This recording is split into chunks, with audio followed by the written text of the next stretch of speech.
Halo,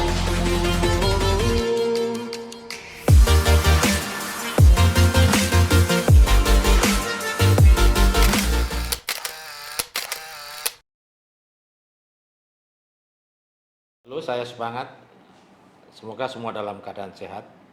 Pada video ini saya akan membahas tentang salah satu fase arsitektur development method dalam hal bisnis arsitektur. Tujuan bisnis arsitektur yang pertama, mengembangkan target bisnis arsitektur itu sendiri, yang mana bisnis arsitektur itu harus menggambarkan sebuah perusahaan itu perlu beroperasi untuk mencapai sebuah tujuan bisnis, dan juga menanggapi tentang sebuah strategi yang bisa ditetapkan dalam arsitektur vision. Yang kedua, mengidentifikasi komponen roadmap arsitektur kandidatnya. Dalam hal ini berdasarkan gap atau kesenjangan antara bisnis arsitektur baseline-nya dengan target. Tahapan-tahapan bisnis arsitektur yang bisa kita gunakan, yang pertama, kita pilih model referensi atau sudut pandang dan alat yang sesuai. Yang kedua, tahapan yang kedua, mengembangkan deskripsi baseline sebuah bisnis arsitektur. Yang ketiga, kembangkan deskripsi dari target bisnis arsitektur itu sendiri. Yang keempat, lakukan gap analisisnya. Yang kelima, tentukan komponen roadmap kandidatnya. Yang keenam, kita selesaikan dampak di seluruh arsitektur landscape-nya. Tahapan yang ketujuh, kita bisa melakukan tinjauan stakeholder yang formal.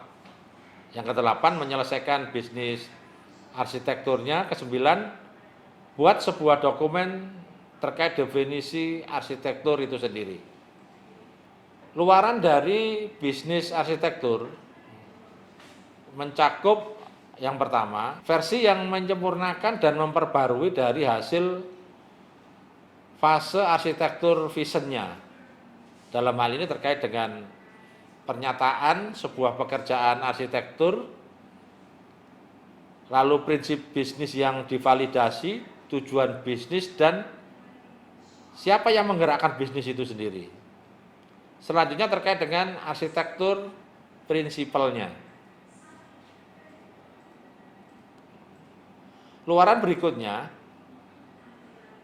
sebuah draft dokumen definisi arsitektur yang meliputi arsitektur bisnis dasar jika sesuai, lalu arsitektur bisnis target, dalam hal ini termasuk struktur organisasi, yang mana dalam struktur organisasi ini kita bisa mengidentifikasi sebuah lokasi bisnis dan hubungannya dengan unit organisasi yang lainnya.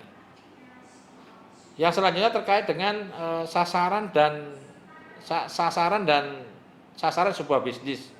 Nah, dalam hal ini untuk sebuah perusahaan dan setiap unit organisasi. Luaran berikutnya terkait dengan fungsi bisnis.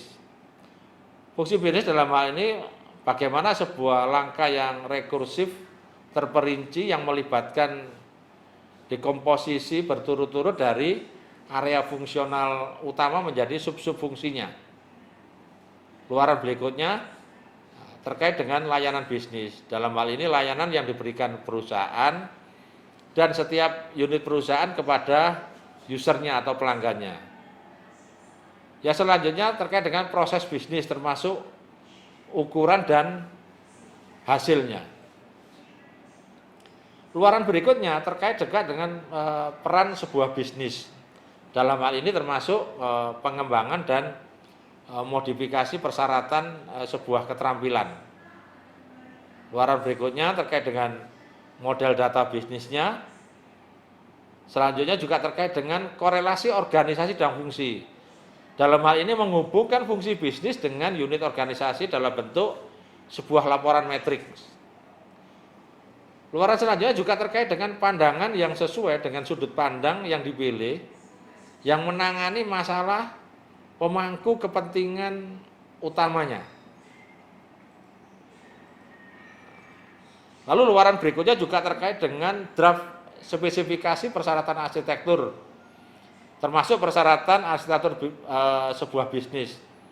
Dalam hal ini, draft spesifikasi persyaratan arsitektur terkait dengan hasil gap analisis, lalu selanjutnya terkait dengan persyaratan teknis.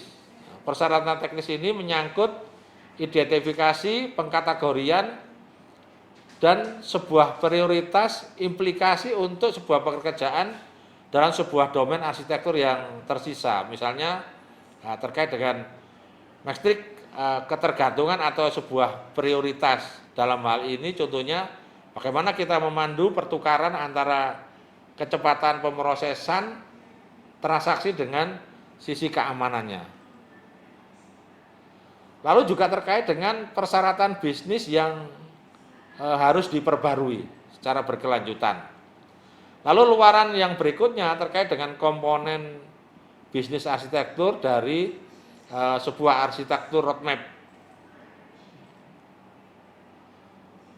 Luaran dari arsitektur roadmap ini mencakup beberapa hal. Yang pertama terkait dengan value stream katalog, berikutnya bisnis capability katalog, value stream state katalognya, organization atau aktor katalog, driver atau goal atau objektif katalog, lalu rule katalog, business service atau function katalognya, lalu location katalog, berikutnya terkait proses atau event atau kontrol produk katalog, lalu yang selanjutnya terkait dengan counter atau measure katalog. Luaran yang terkait dengan sebuah metrik, metrik nanti yang bisa kita kerjakan, ya ini terkait dengan value stream atau capability metriknya, lalu strategi atau capability metrik, lalu selanjutnya organization metrik, lalu business interaction metrik, lalu rule metrik atau aktor metrik. Luaran berikutnya terkait dengan diagramnya. Diagram ini terkait dengan masalah bisnis model diagram, bisnis capability map-nya, value stream map-nya, lalu organization map-nya, bisnis footprint diagram, bisnis service atau information diagram, lalu fungsional decomposition diagram, lalu selanjutnya terkait dengan product life cycle diagram, goal atau objek atau service diagramnya, lalu business use case-nya, business use case diagramnya, lalu organization decomposition diagram, yang selanjutnya proses flow diagram serta event diagramnya.